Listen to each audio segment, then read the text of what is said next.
এই তো সকাল সকাল রান্নাঘরে চলে এসেছি। এক চুলায় চা বসিয়ে দিয়েছি আর অন্য চুলায় গোলা রুটি বানাবো, তাই আমি আটাটা গুলিয়ে নিচ্ছি। এই তো আরেক চুলায় আমি গোলা রুটি বসিয়ে দিচ্ছি। আসসালামু আলাইকুম everyone, welcome to Mudassir mom lifestyle blog থেকে আমি হেনা প্রতিদিনের মতো একটা নতুন ভিডিও নিয়ে হাজির হলাম। আমার ভাইয়া ও আপুরা, ছোট্ট ছোট্ট সোনামণিরা, আঙ্কেল আন্টিরা, আপনারা সবাই কেমন আছেন? আশা করি সবাই ভালো আছেন। আমরা আলহামদুলিল্লাহ ভালো আছি। এই তো আমার ভাইয়া ও আপুদের সাথে কথা বলতেছি আর আমি সকালে নাস্তা রেডি করছি। আজকে গোলা রুটি, ডিম ভাজা, চা দিয়ে সকালের নাস্তা করব। আমার আপু ও ভাইয়ারা, আঙ্কেল আন্টিরা যারা আমার ভিডিওটা দেখতেছেন এবং দেখতে দেখতে এই পর্যন্ত চলে এসেছেন, প্লিজ একটা লাইক দিয়ে পুরোটা ভিডিও কন্টিনিউ করেন। আপনাদের একটা লাইকই পারে আমার ভিডিওটা আরও 5 জনের কাছে পৌঁছিয়ে দিতে। আর আমার ভিডিওর কোনো অংশ যদি আপনাদের বেশি ভালো লেগে থাকে তাহলে সাবস্ক্রাইব করে চ্যানেলের পাশেই থেকে যাবেন আর পাশে থাকা বেল আইকনটা ক্লিক করে দিবেন। এতে করে আমি ভিডিও ছাড়ার সাথে সাথেই নোটিফিকেশন আপনাদের কাছে চলে যাবে। আর যারা এই কাজগুলো অলরেডি করে নিয়েছেন তাদেরকে অসংখ্য অসংখ্য ধন্যবাদ। সকাল নাস্তা সেরে এখন 10:30 বাজে, সকাল 10:30 বাজে। তো মুদাসসিরের বাবা গতকাল তো মটরশুঁটি এনেছিল, তো মটরশুঁটি ভাজা মুদাসসিরের বাবার অনেক পছন্দ, তাই কিছু মটরশুঁটি ভেজে নিয়েছি আর কয়েকটা চাল ভেজে নিয়েছি। এটা আমারও অনেক পছন্দ, মুদাসসিরের বাবারও অনেক পছন্দ। তো মটরশুঁটি ভাজা খাচ্ছি আর দুপুরের জন্য রান্না করতে চলে আসলাম। আজকে লাউ দিয়ে মুরগির মাংস দিয়ে রান্না করব, মসুরের ডাল আর ভাত রান্না করব। এই তো লাউ দিয়ে মুরগির মাংস রান্না করার জন্য মুরগির মাংসটাকে আমি ভালো করে কষিয়ে নিচ্ছি আর এখানে লাউ কেটে রেখেছি। মুরগির মাংসটাকে ভালো করে কষিয়ে নিব, এরপর আমি এখানে লাউটা দিয়ে দিব। তো মুরগির মাংসটা কষিয়ে নিতে নিতে আমার আপু ও ভাইয়াদের বলি, আমি অত ভালো করে কথা বলতে পারি না, আমার কথায় ও কাজে যদি কোনো ভুল ত্রুটি হয়ে থাকে প্লিজ ক্ষমা সুন্দর দৃষ্টিতে দেখবেন। আর আমার প্রতিদিনকার ভিডিওতে আমি যদি কোনো কথায় আপনাদের মনে কষ্ট দিয়ে থাকি বা আঘাত দিয়ে থাকি তাহলে নিজের আপন লোক ভেবে ক্ষমা করে দিবেন। এটা আমার অনুরোধ আমার ভাইয়া ও আপুদের কাছে, কারণ মানুষ তো মরণশীল, যে কোনো সময় মরে যেতে পারি।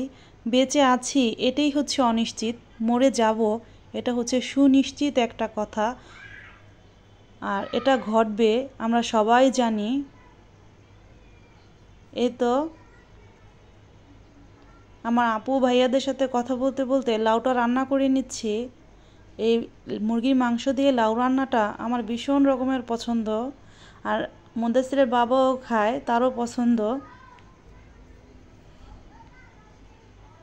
লাউটাকে আমি মুরগির মাংসের সাথে ভালো করে কষিয়ে নিচ্ছি আর এই তো দেখেন এই চুলায় ভাত বসিয়ে দিয়েছি।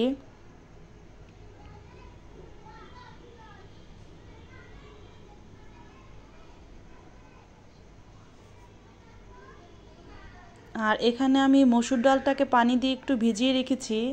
আসলে মসুর ডাল থেকে এত পানি, ময়লা পানি বের হয়, কয়েকবার ধুয়েছি তো আবারও পানি দিয়ে ভিজিয়ে রেখেছি, তো আবারও ময়লা বের হচ্ছে।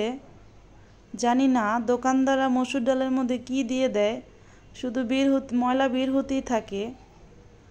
যাই হোক, মসুর ডালটাকে ভিজিয়ে রেখেছি, অনেকক্ষণ আমি ভিজিয়ে রেখেছি। এরপর ভালো করে কষলিয়ে ধুয়ে এই তো রান্না বসিয়ে দিয়েছি। হাতে মেখে মসুর ডালটাকে আমি বসিয়ে দিয়েছি। জানি না মুদাসসিরকে ঘুম পাড়িয়ে রান্না করতে এসেছি, যে কোনো সময় সে উঠে যেতে পারে, তাই শর্টকাট হাতে মেখে মসুর ডালটাকে বসিয়ে দিলাম।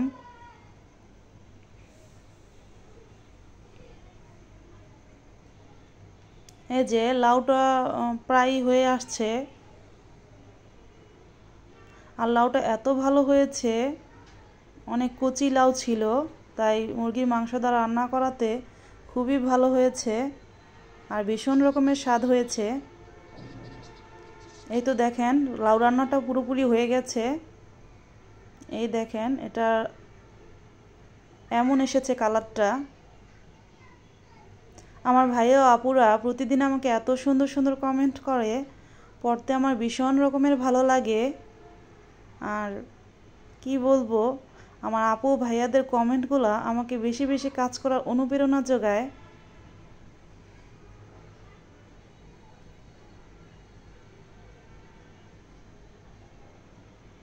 এই তো মসুর ডালটা প্রায় সিদ্ধ হয়ে এসেছে, আর এর মধ্যে আমি কিছু ধনেপাতা দিয়ে দিলাম।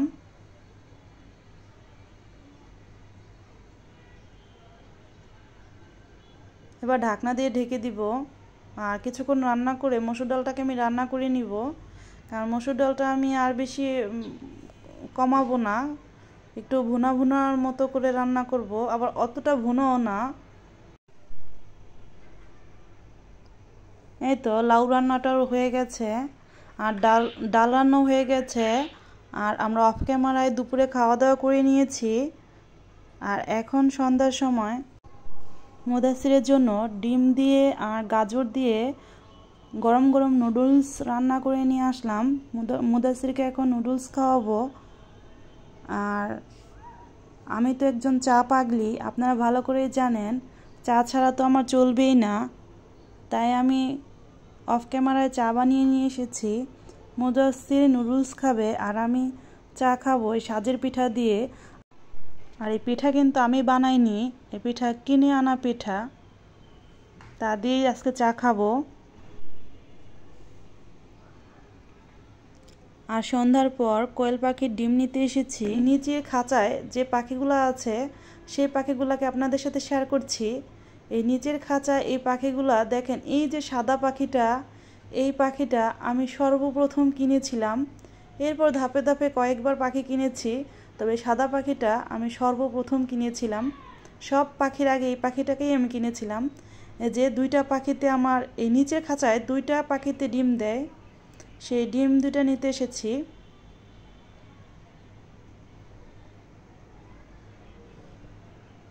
কোয়েল পাখিগুলা সন্ধ্যার সময় হলে অনেক ছোটাছুটি করে। আমার এই পোষা কোয়েল পাখিগুলা অনেক ভাইয়া আপুরা অনেক পছন্দ করে, তাই প্রতিদিন আপনাদের সাথে একটু শেয়ার করি।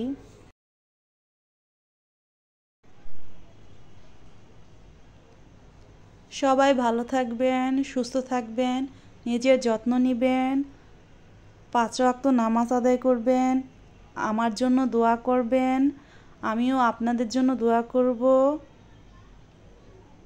আসসালামু আলাইকুম, আল্লাহ হাফেজ।